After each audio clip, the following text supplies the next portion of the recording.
Mas dumami yung bashers ko nung nagsalita si Liza Soberano sa part 2 ng interview ni Kuya Boy sa kanya. Hindi daw niya alam why you're making lies about dun sa 2 years na hindi ka na tumatanggap ng commission from her.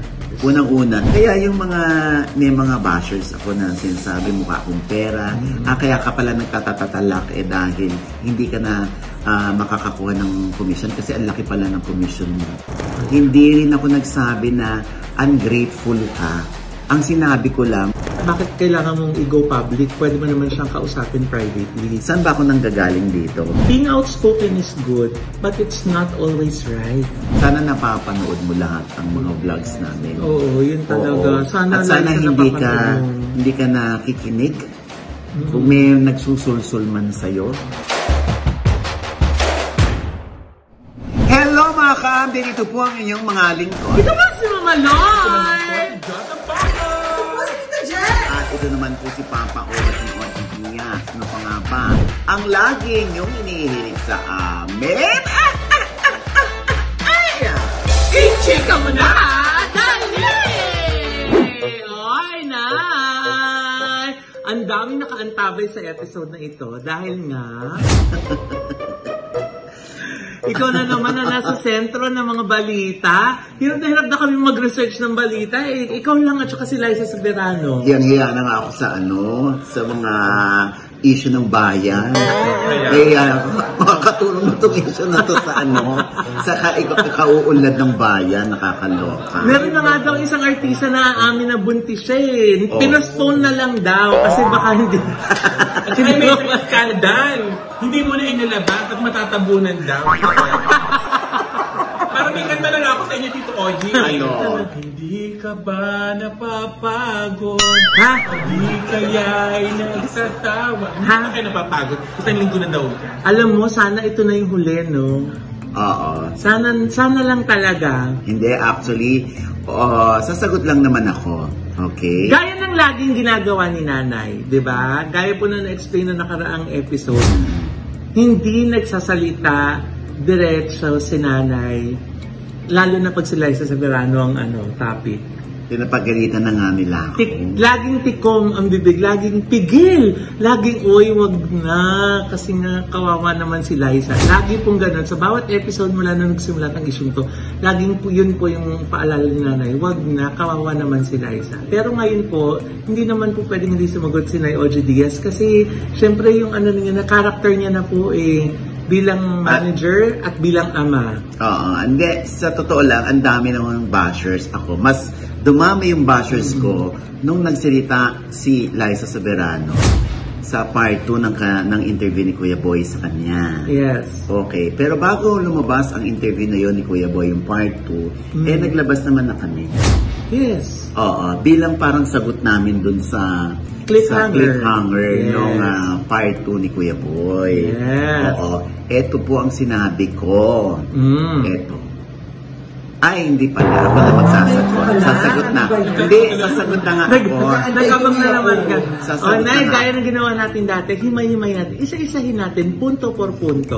Okay. Diba? Sinimulan nila yung kanilang interview dun sa question ng komisyon. Na nasagot mo na dati, pero sasagutin for ko the po matter of, para sa kabatiran ng sambayanan. Oo. Ulitin natin uli at linawin. Kasi medyo merong mga iba pang nadagdag dun sa komisyon, hindi lang yung tungkol sa iyo, di ba? Okay. Okay, Nay. Nung dumating po sa buhay ko si Liza Soberano, totoo naman, di ba? Sinabi ko noon pa, 30% po ako. Ang kontrata nyo. Oo, kontrata. Dahil build-up contract ito, Nay, di ba? Literal na i-build up mo siya. Kaya 30% na eventually nababawasan yan pag sumisikat na yung artista, nakikilala na. Pero dumating sa point na yung kontrata po ni Liza sa akin, hindi pa natatapos yung 5 years. Gumaganon na siya. Gumaganon. Kaya yung sinabi ko na since ang Star Magic ay pumasok sa eksena, at syempre, marapat lamang na kumuha sila ng 10%. So imagine mo. Naging co-manager. Co-manager. Yes. Imagine mo, 30% ako, 10% sila. Kawawa naman si Liza. Diba? Kaya ako na po yung nagbaba. ng 20%. Teka lang, Nay, may tanong ako dyan. Sinabi niya na si Tita Joni daw yung nagsabi na babaan yung percentage mo. Totoo ba yun? Hindi ako ang nagdesisyon na magbaba. Alam yan ng tatay ni Liza. Ako ang nagbaba. Kaya di ba sinasabi ko rito, ako rin ang lumabag sa kontratang ginawa ko. Oo, dahil nakita ko naman yung effort ng bata. Di ba? Ngayon, gusto ko lamang bigyan linaw ito, hindi para idepensa yung tita, Joni, ni Liza, na siyang nagdala sa akin kasama si Dudu, na-discover din ni Liza. Sila yung nagdala sa akin. Dahil ako yung gusto ni Tita Joni na mag-manage kay Liza. Na nung araw ay Hope Soberano pa ang pangalan. Kaya nung pagdala sa akin, so 30% yon. Siyempre, si Tita Joni ang kumupkup kay Liza mula US hanggang dito, hanggang sa Pangasinan, at nag-aral sa pribadong eskwelahan si Liza. Okay, so nag-aaral siya sa private school. Bago mo pa siya nakuha? Nag-aaral siya. Oo. So hindi pala niya kailangan magtrabaho para lang makapag-aral? Hindi naman yung tipong salat na salat sa buhay. Pero nakikita ko yung pangarap kay Liza. So, si Tita Joni, nung umpisa, ay meron ding komisyon. Oo. Hindi ko alam ang usapan nila ni Liza. Pero, sinabi ni Liza dito sa interview, 20% si Tita Joni bilang siya yung nakadiscover, nag-aalaga, kumukop, RMPA. At ako ay 30%, so 50 na agad. Tapos 10% yung Star Magic, di 60 na. Di 40 na lang daw ang nakukuha niya. Plus yung 10% Plus yung 10% sa US tax. Yes. Oo. Okay. 30 na lang daw. 30 na lang daw. Ako na po nagsasabi, kung para kay Liza, yun ang totoong natatandaan niya. Para sa akin, hindi po yung totoo. Mahirap ito, alam mo, sa totoo lang, katsipan tong inaano yung commission, pero naging issue. Kaya, iisa-isahin ko na po. Kasi na, syempre, karakter mo na yung in question dito. Buti na lang maraming kaibigan ko nakakakilala sa akin.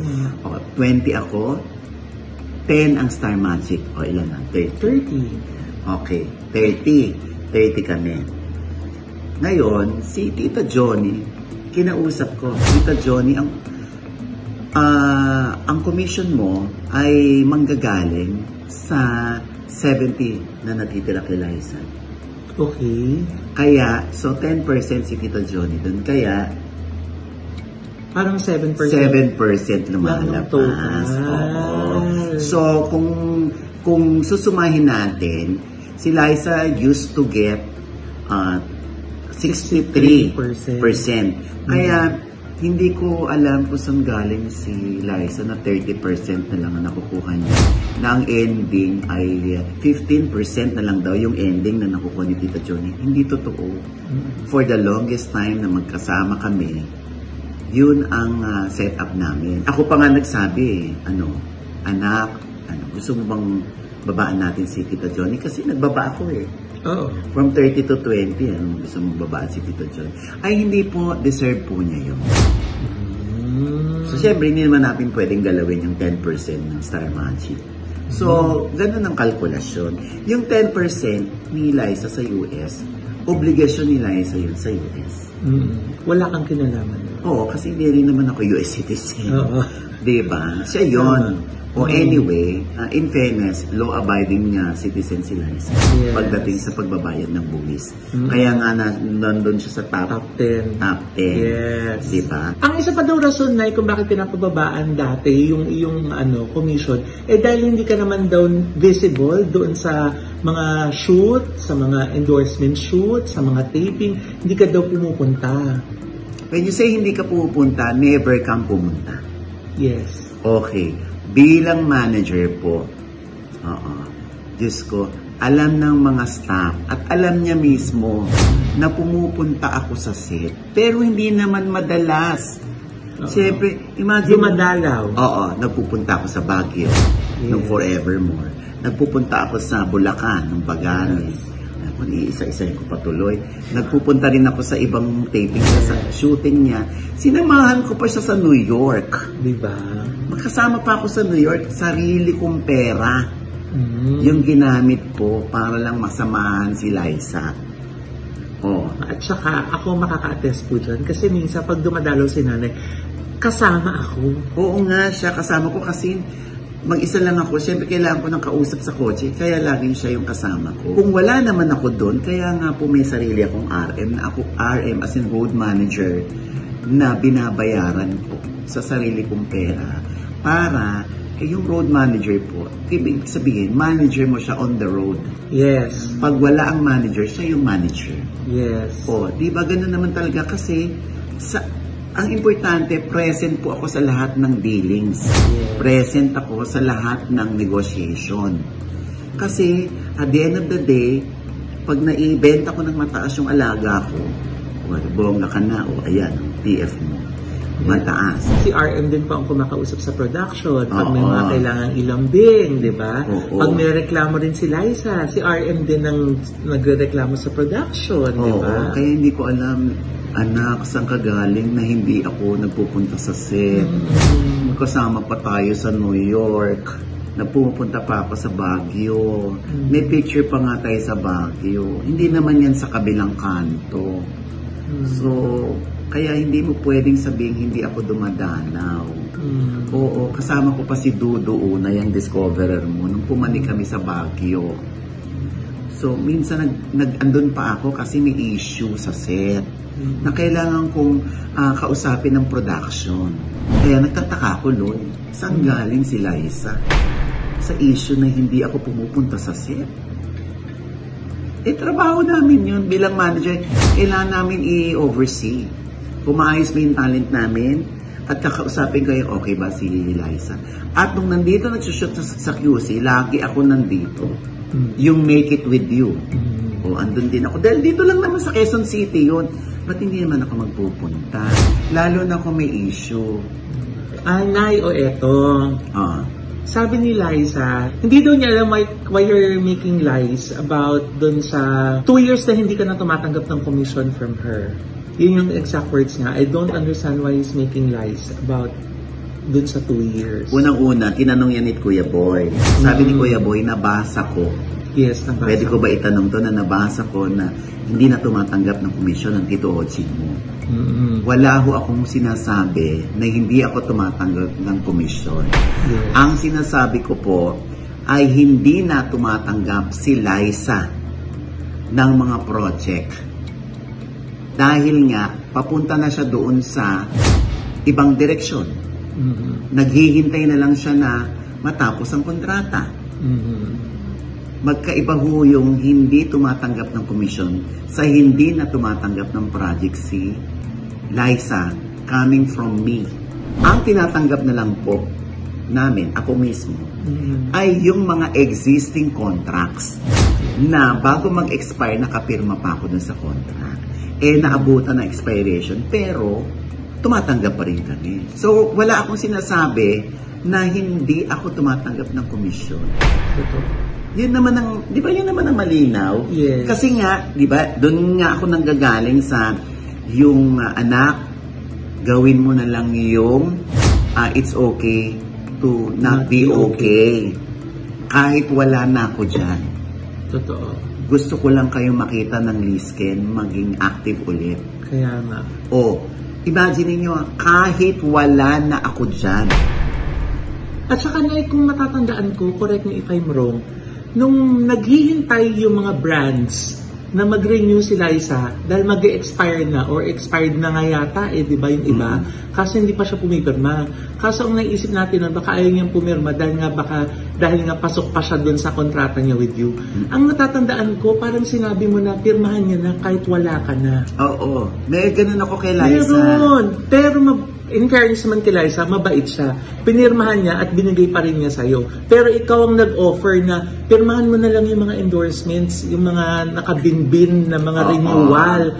Kahit wala na ako natatandaan ko sinabi mo yun. Kasi nangihinayang ako, kaka yung mga endorsements, sa iba pa mapunta pag hindi niya pinirmahan.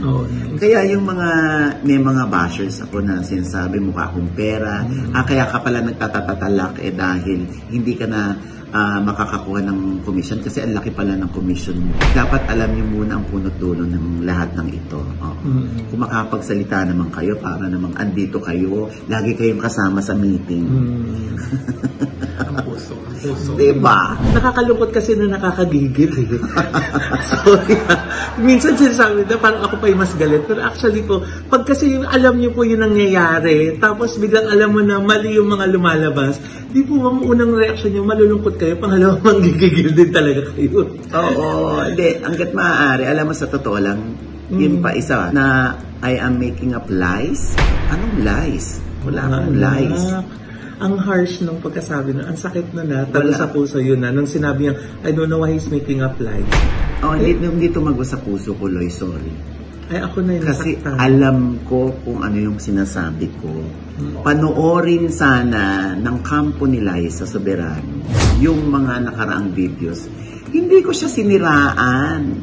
Hindi rin ako nagsabi na ungrateful ka. Ang sinabi ko lang, huwag tayong makakalimot.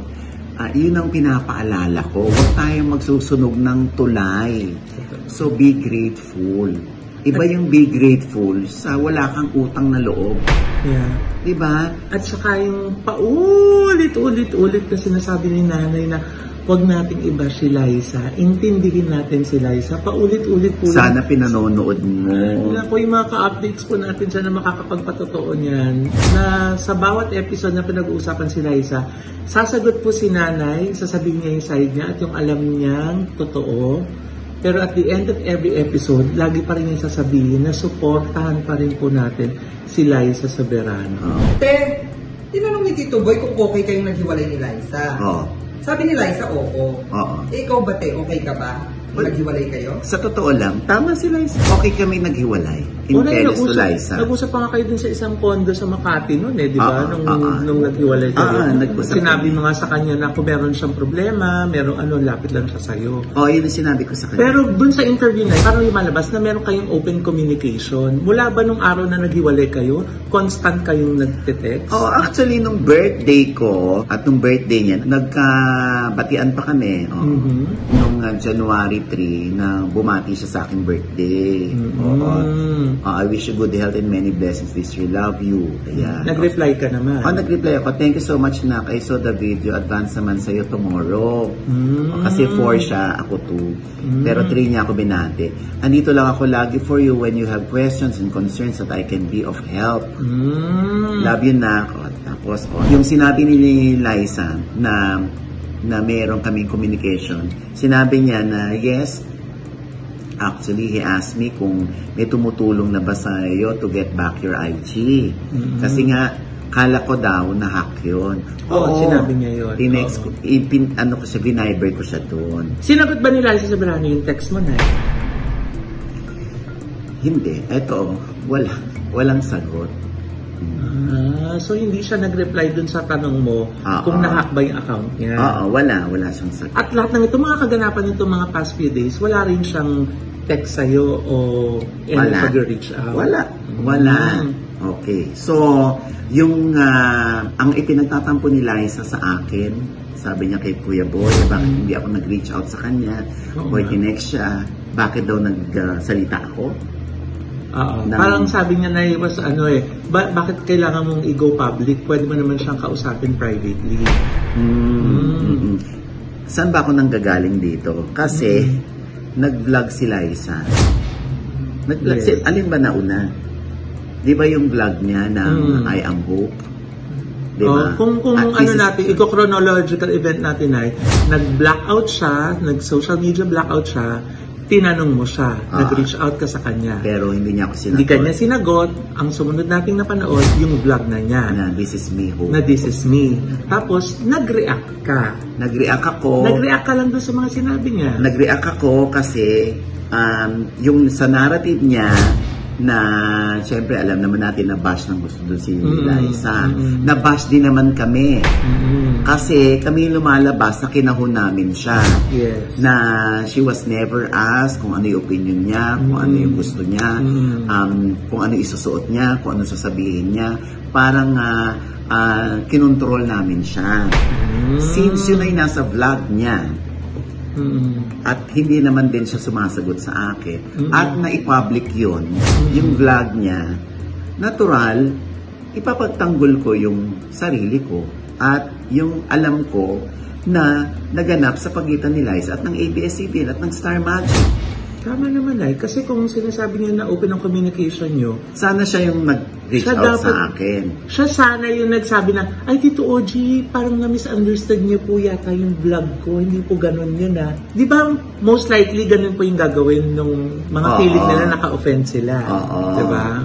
So yun, kasi kung bago ilabas ni Liza yung kanyang vlog at ipinakita muna niya sa akin, pinareview niya sa akin, siyempre, hindi ko naman ipapahamak yung bata.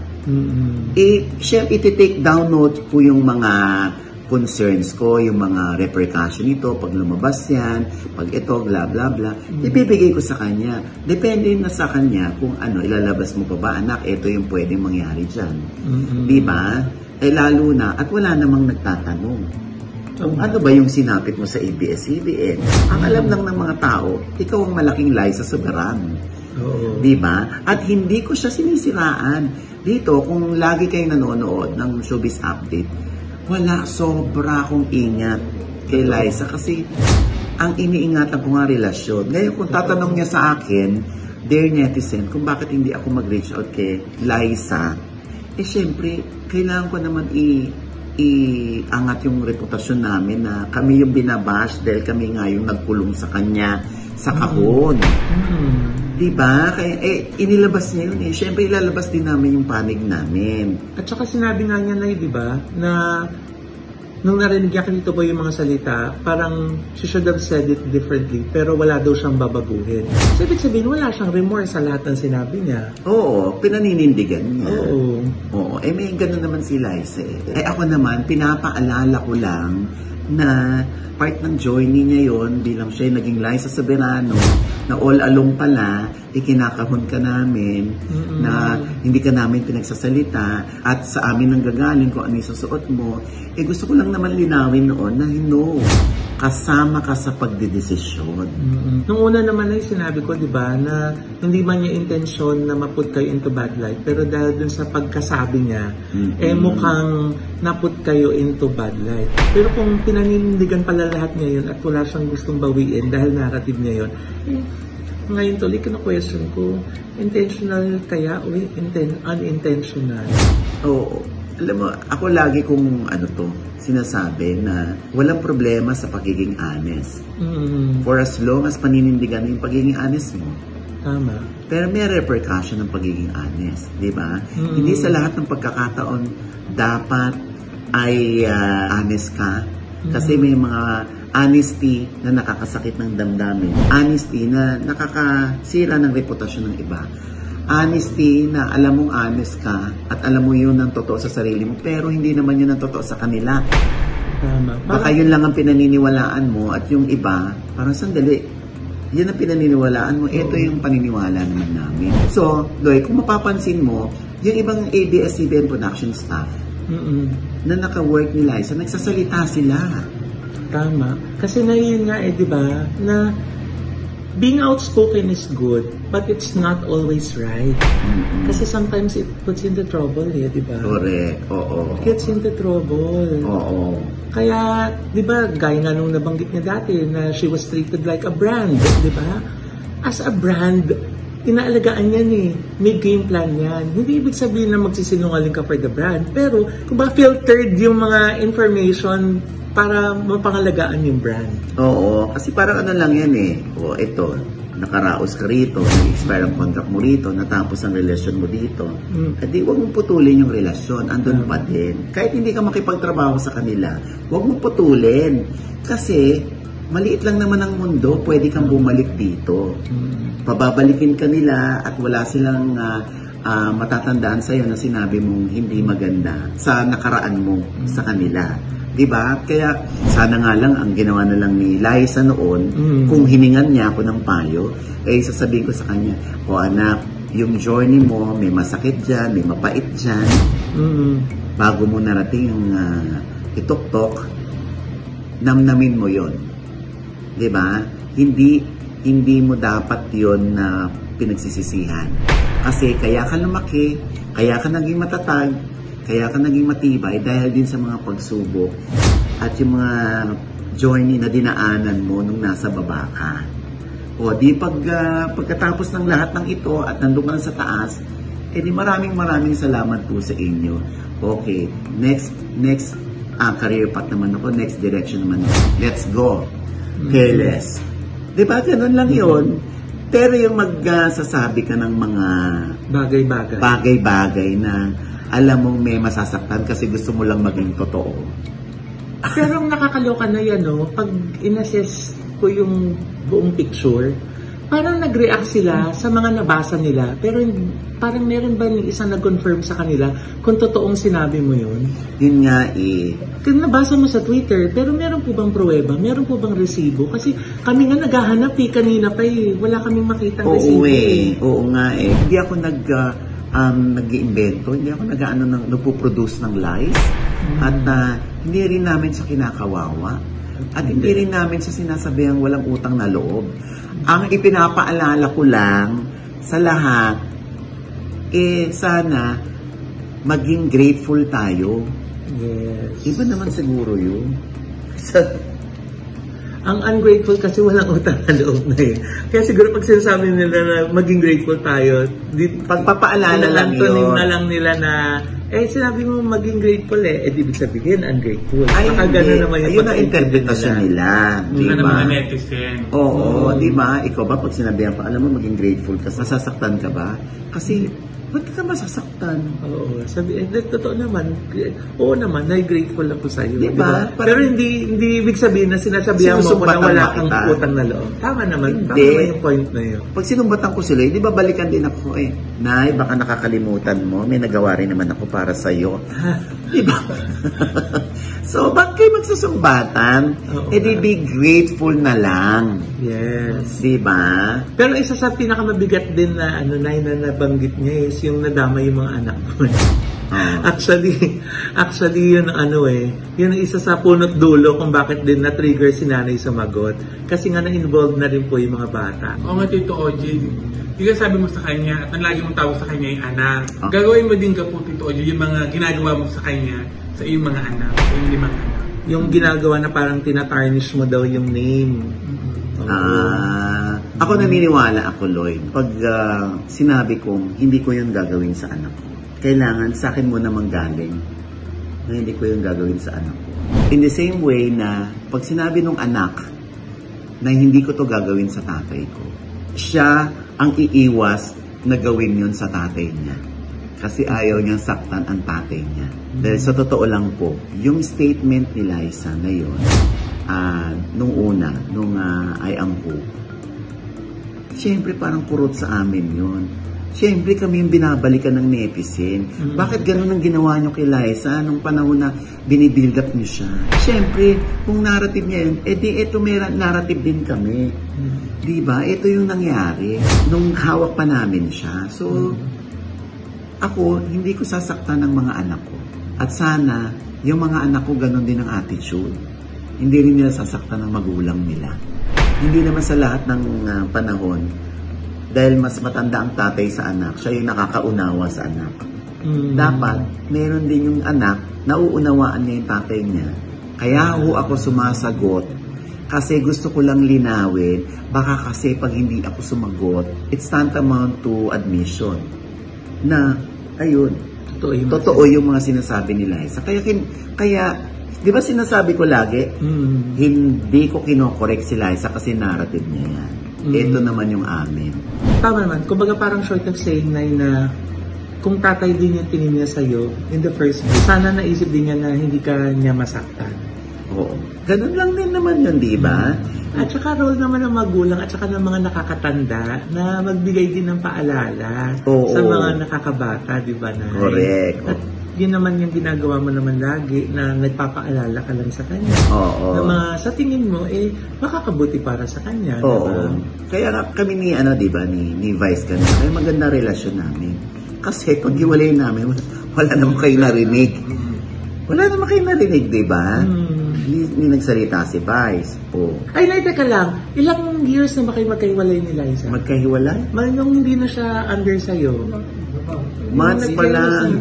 Months pa lang ba? May last year? May 31, 2022 yung last day of management contract. Yes. So kung may intention ka na i-tarnish yung name niya, di dapat nun pag ginawa, di ba? Oo. Tsaka, Diyos ko, ito na nga. Sabi niya, may commission pa ba na makakuha si Ochi? Ito Ochi mo. May cheque this week. Ayan. Alam yung agad yung inalam ni Vince. Yung laki mata ko. Meron ba? Teka lang, bago yung this week, last month daw, may na-receive ka. Yon, totoo yun. Oo. Yun, totoo Oo. yun. Kasi nag-ano na kami. Nag-80-20 na kami.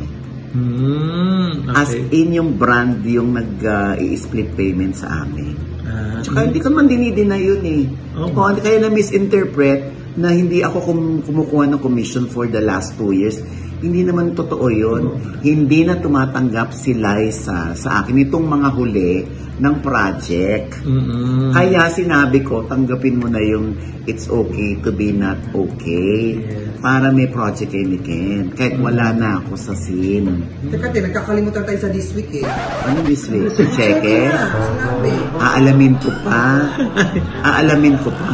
Oo, So, ayun. pag may natanggap ka, i-report natin. Ay, na re-report natanggap. din natin na natanggap namin. Pag wala ka natanggap, i-report din natin na wala ka. Kailan namin malalaman yun? Ha? Kailan namin malalaman? This week daw. Ililihim ko sa inyo. Pero sa kanila, ililihim sa akin. Ay, hindi. Kamasama tayo kanina. Dapat may makain. Hindi. Sandali muna, ha? Oo. Oo, yung sinasabi nila na kumukubra pa rin ako, kumukuha ako ng commission na wala akong ginagawa.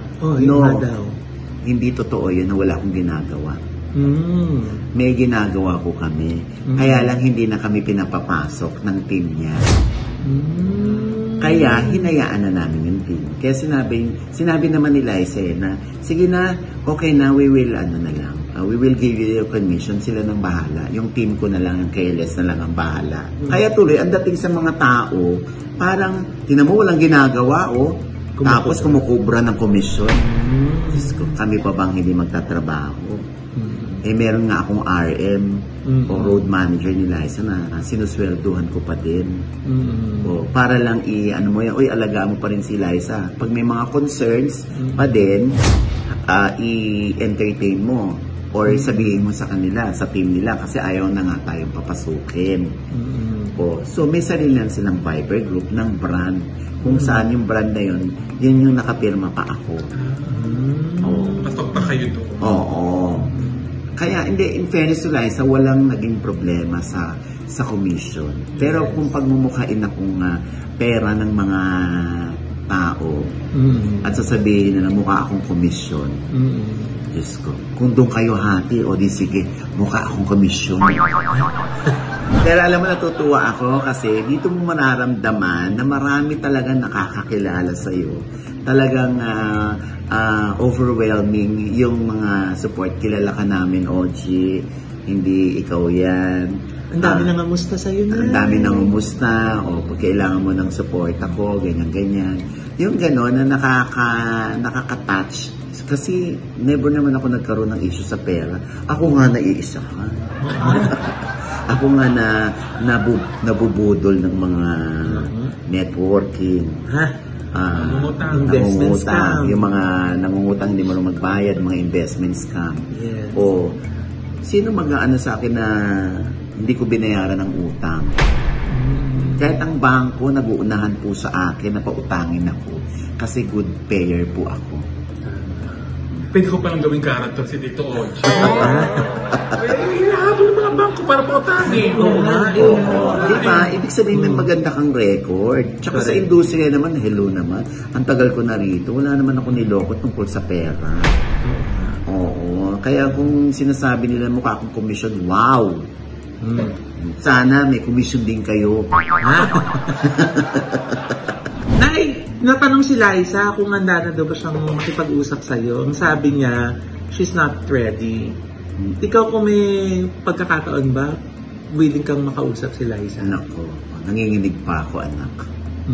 Oo, ha? Nanginginig pa ang lola mo. na kausapin ka kung gusto. Sinabi ko naman kay Liza yun eh. Any concerns, any questions, na feeling mo si Tito OJ makakasagot, tawagan mo lang ako. Oo. Hindi ayoko naman tumawag sa kanya, baka hindi naman siya ready, sabi niya. Kung ready ka na, pwede mo na akong tawagan. At hindi ko sinisira anak ang pangalan mo. Sana napapanood mo lahat ang mga vlogs namin. Oo, yun talaga. At sana hindi ka nakikinig. Kung may nagsusulsul man sa'yo. At saka sana hindi ka naniniwala sa lahat ng mga nababasa mo lang na tweet. Oo, may mga tweet na binabasa niya, parang naapektuhan siya. Oo. Never ko din yan nakita. Di ba lagi mo sinasabi na yung balita pag wala sa mga daily, sa mga major, magduda ka na baka hindi yan totoo. Wala naman, kahit yata sa kami na lagi nating, di ba? Kasapet. Oo. Wala akong natatandaan na lumabas na balita na sinabi mong 2 years ka nang hindi kumukuha ng komisyon kay Liza Soberano. Oo, dyan. Oo. Ayan, tuloy kung ano nung sinagot ni Liza. Oo nga. Pero bilang panghuli, ano naman ang mensahe mo kay Liza Soberano? I-text ko na lang sa kanya. Hindi. Nahihiya na tuloy ako to sa anak kasi nagiging issue. Tita Hopi. Para mangungutang natin. Tita Hopi. Dekeme me. Hindi nga seriously, anong message mo kay Liza Soberano? Unang-una, sana ay lahat ng mga palabas namin dito, ng mga nakaraan, napapanood mo, at kung paano namin siya i-deliver. Para mas maramdaman mo na sincere kami dun sa sinasabi namin na mahal kita, na ako'y nagmamalasakit sa'yo. Ako naman ang lagi kong hiling, sana mas sumikat ka kung saan mo man gusto. Mas sumikat ka sa pinili mong management, sa pinili mong career path. Oo, mas lampasan mo kung ano yung nagawa namin ng Star Magic, na ABS-CBN at ng Star Cinema. O yun ang hangad ko para sa'yo. Pero huwag mong kakalimutan na nandito lang naman ako. Open ang aking communication lines, anak. Oo. Kung kino-question mo yung pagtawag ko sa'yo ng anak, basta para sa akin, ikaw ang panganay kong anak. At lagi mong tatandaan, nandito lang ako. Oo, pagka kailangan mo ako.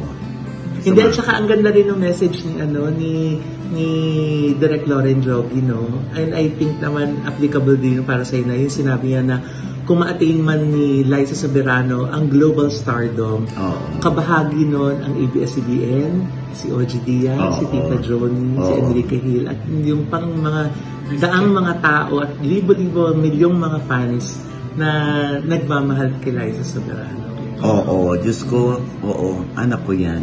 Kaya feeling ko ay lilipad pa yan ng napakataas. Amen. Basta lagi kang mag-iingat, anak. Yeah. At lagi mong ipagtatanong lahat ng decisions mo sa mga taong alam mong nagmamalasakit sa'yo. Totoo. Dahil definitely sila ay makakapagpayo sa'yo na kung tama o mali ang iyong mga gagawin. Yes. Kasi mahal ka nila. Totoo. At mahal kita, anak. Diyos ko. Totoo yan. Oo. Mahal na mahal ka ni Tito OG. And with that, mga kaibigan, ito po ang inyong mga lingkod. Ito pa si Mama Loy. Naku, yung mga manonood po namin dyan na hindi po namin subscribers. Sana naman po mag-subscribe na po kayo. I-click nyo lang po yung subscribe button na nandyan sa ibaba. At kung naibigan po ang aming episode nyo at meron kayong komento sa lahat ng aming chika, i-comment nyo na po yung below. I-click ang like button at huwag kalimutang i-click ang notification bell. Pag-click nga kayo muna manonotify na meron kami latest update. At syempre pa, ang kanya-kanya naming channel. Yes, sana mag-subscribe po kayo sa channel ko. That's Mamaloy. M-A-M-A-L-O-I. At nandyan pa rin po yung vlog ko ng Ohana. Ayan. Diba? Ohana, Boracay lang po. Napakasaya, napakaganda ng lugar na yan. Meron palang ganyan sa Boracay. Correct. Siyempre ako din sa aking mga social media accounts, Instagram, TikTok, Facebook page, at YouTube channel, lahat ng mga nakaka-good vibes na kwento. Ayan, sabi nga ni Joseph po ko, count on me. Sabi ko, hindi ako nag-iingat. At syempre sa Tita Jobs channel, konting antay lang po. Pero habang wala po, panoorin niyo po muna ulit ako sa vlog ni Mama Lloyd. Yes! Antay lang po. Ayan. Andun kaming lahat actually sa vlog ko. Manood po kayo. Sa Dawhana. Para good vibes. At syempre pa, Hoy, ang aking panayam kay Congresswoman ng 1st District ng Bataan, si Congresswoman Geraldine Roman. Diyos ko, ang kanyang mga pinagdaanan nung siya'y bata pa, nakakaloka. At Diyos ko, antabayanan niya yung mga huling bahagi ng kanyang sinabi. Talagang tutusok sa puso mo. Eto po. Ang nakikipaglaban para sa mga kapatid, para sa mga LGBTQ+.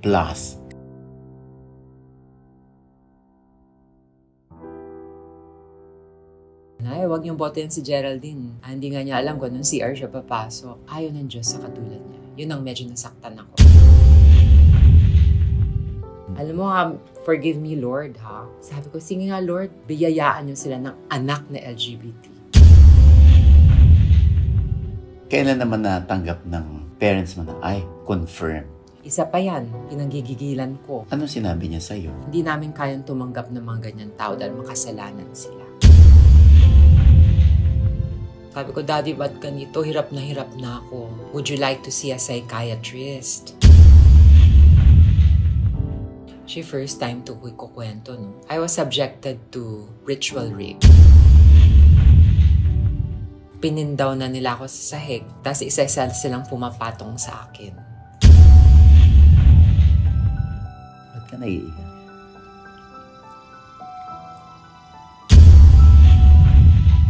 Ayan! At syempre pa, yan po ay sa OG Diaz Inspires. At ito pa rin po yung lingkod, Papa Osin OG Diaz na lagi nagsasabi at nagpapaalala sa inyo na sa tuwing gigising po tayo, tuwing umaga, wag na wag po tayong makakalimot, na magpasalamat sa Panginoon. Dahil tayo kanyang ginising, ibig sabihin, may mission pa rin po tayo sa buhay. Sabay sabing, every gising is a blessing! Ano pa nga ba ang lagi niyong hinihirit sa amin? Sigaw mo na! Eh, ito, Oji, dahil parang kanina, parang ang dating is parang ayaw nyo na siyang tawaging anak. Eh, bakit hindi pa Tita Liza? Basta i-text lang niya ako na, Tito Oji, pwede ba Tita Liza na? Hindi ba gusto mo, Johnson? Hindi naman ayaw. May kalaban ni Tita Jen?